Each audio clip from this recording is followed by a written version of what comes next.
And new heavyweight champion of the world, Usyk. As fascinating a sport, boxing lies in the land of the opportunistic. One fight you're on top of the world, the next you're written off. Fact is, the Joshua Usyk fight had a clear winner. Oleksandr Usyk has written history, becoming only the second man to win multiple world heavyweight titles after leaving the cruiserweight division as an undisputed champion. As it stands though, Usyk's predecessor Anthony Joshua is getting a shot at the very same titles he just lost at Tottenham Stadium, London, England. The Usyk-AJ fight on September 25th, 2021 has taught us boxing fans a lot about the two protagonists as well as the division they are a part of. And whatever happens from here on, heavyweight boxing has just become way more exciting. Hey Ringsiders, what is going on? This is your host, Boxing's Objective Observer, and welcome back to Ringside Stories. Don't forget to subscribe to the channel, thumbs up, and hit that notification bell if you enjoy the content. It's been well over 1 week since Anthony Joshua versus Oleksandr Usyk, and this fight has shed light on numerous things. So here is Ringside Stories Anthony Joshua versus Oleksandr Usyk post-fights 5 takeaways. Number 1. Oleksandr Usyk is a legit heavyweight. Going into the Joshua fight, Usyk was slated to answer these questions. Would he be able to impose a skill set on the unified heavyweight world champion? Would Usyk be able to take a punch from a genuine super heavyweight? And how would Usyk perform at his newfound weight? Well, if there was any doubt on what the former undisputed cruiserweight champion of the world would bring to the heavyweight table, then boxing fans will have a better idea now. Usyk proved to be a puzzle which, to at least on the night, one heavyweight, that being Anthony Joshua, was unable to solve. Although Joshua was not ahead at any point of the fight, in at least my opinion, I think the fight was fairly competitive until the 9th. And as I stated in my Joshua Usyk preview, either Joshua adjusts and catches Usyk, or Usyk will pull away with an upset victory, which is what I saw unfold. What I didn't expect, however, was a fast start from Oleksandr Usyk. I thought he'd start slow for the first few rounds and then gradually catch up during Joshua's historically slower mid-rounds. We let Usyk land 2 straight left hands, then an overhand left in the first round. That was telling. That means he came up and made a statement the first round. You cannot allow that to happen with a small man. And the challenger did stamp his authority early. Usyk's footwork, hand speed, matched with his ability to set and break the pace, and Usyk's masterful use of angles. Although he took center of the ring, AJ had a very hard time finding his target. Oleksandr Usyk showed how a small man should fight a big man, which is easier said than done. Number 2. Top-heavy Anthony Joshua narratives. Now, I've stated many times here on Ringside Stories, this is not a fanboy channel, because around this area we deal with facts, fairness, and proper context. The Joshua Usyk fight proved how top-heavy Anthony Joshua is with the media. If you don't know what I mean, just listen to many fight analyses. I think Anthony Joshua too big. The thing is with Usyk, I've not been too convinced since he's been at heavyweight. Then you're going straight from that performance, which wasn't a very good performance, into fighting, well, if not the best, it's arguable between Joshua and Fury, who is number 1. It's a big jump in my opinion. I think he gets stopped. I don't think he has the hand speed of an Andy Ruiz, who gave Joshua a lot of problems, a lot of concern. I don't think he has that kind of fear going against Usyk. I think he's going to let his size and his power just sort of dictate the pace early in that fight, and I think Anthony's going to look for an early knockout in that fight. Usyk's a good boxer, but that's at the cruiserweight level. I don't think he has the power to scare the heavyweights. He's going to go out there, okay, you tricky Southpaw Olympic champion on, and good for you. Undisputed cruiserweight champion, yeah, bam, bam, bam, bam, bam, bam. Go to sleep, and that's it. That's going to be pretty brutal. Anthony Joshua. Joshua? Yeah, but Anthony Joshua would just run over him, you know? Although the ring is the ultimate truth machine, boxing for most part isn't that black and white. As a matter of fact, there were many shades of gray in the Joshua Usyk fight. At the making of this recording, Anthony Joshua still has the deepest resume in terms of fighting top 10 contender after top 10 contender, having had to defend against legit mandatory challengers since 2016 when AJ won the IBF heavyweight world title. So to say that Anthony Joshua is an average fighter is an opinion which does not tell the full story. A good big one will always beat a good little one. Like they say in boxing, good big man, big good little man. A good big one will always beat a good little one. And AJ's a good big one. This goes to show that most people haven't paid attention to Oleksandr Usyk's ability, because just look at the man's track record. Usyk has an amateur record of 335-15.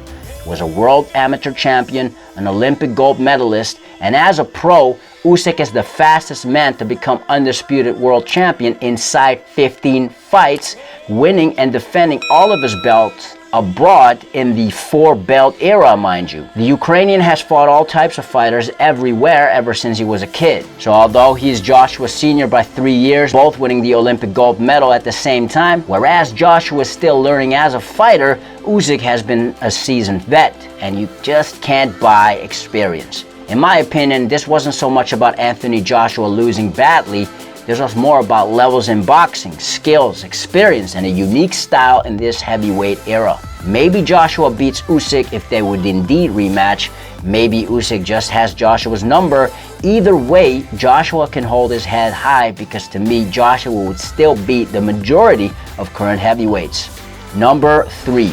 Anthony Joshua's champion mindset. Anthony Joshua still isn't a finished article. This fight against Alexander Usyk has probably taught him even more than he's ever had before.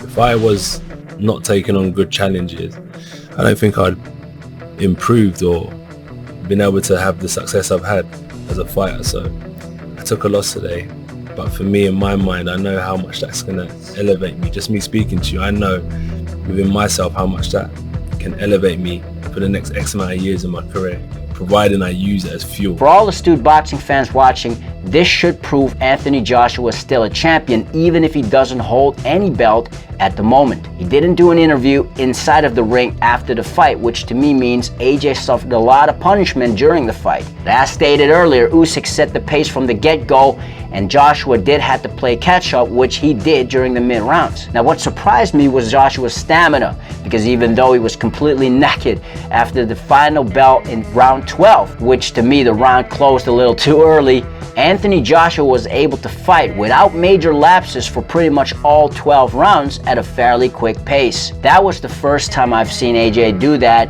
Even in the Barker and the Ruiz 2 fight, AJ took his foot off the gas for a bit in both of those fights. Second thing I saw were Joshua's adjustments in fight. After 5 rounds, I had Usyk ahead 3 rounds to 1. Joshua, who has often been criticized for being too stiff, showed more fluidity in his upper body, found his target on many occasions, especially his counter right, and also had some success to Usyk's body. For me, Joshua did his best work in rounds 5, 6, and 8, which again would have been considered some of Joshua's slower rounds in recent fights that went long. Still, in order to beat Usyk, Anthony will have to be more active, follow up with his shots, and impose his size more.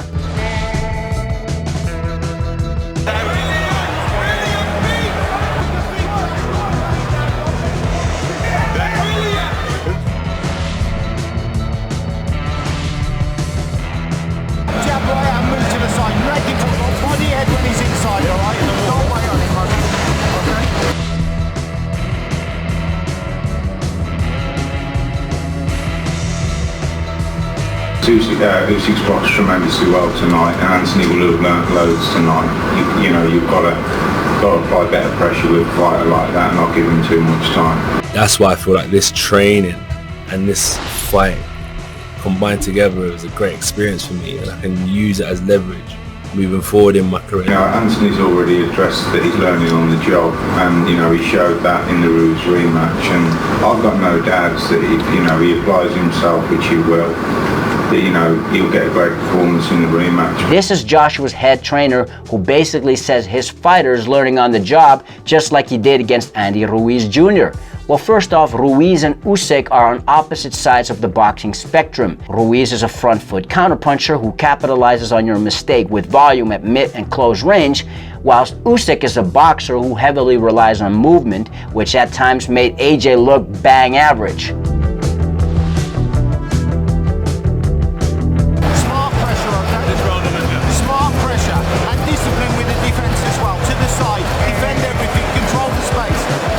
How can you successfully do that against a guy who gives you angles, constantly turning you because you can't match him in foot speed? Most importantly, Usyk's best weapon is his IQ. He outthinks his opponent and makes adjustments in fight, meaning Alexander Usyk will be even better prepared next time against a man who is in the middle of what seems to be a boxer's identity crisis, who simply was outboxed and outskilled. I suspect one training camp will not be enough to implement any changes, because Joshua will have to get to another level and change his approach in the rematch if he wants to regain those titles, in my opinion. And quite frankly, I don't think Rob McCracken can get Joshua there. In boxing, if one thing don't work, you've got to be able to go to plan B, C, D and G and right to the end of the alphabet if you need to. And that's what they couldn't do. But they're from Sheffield, they're amateur boxing coaches, aren't they?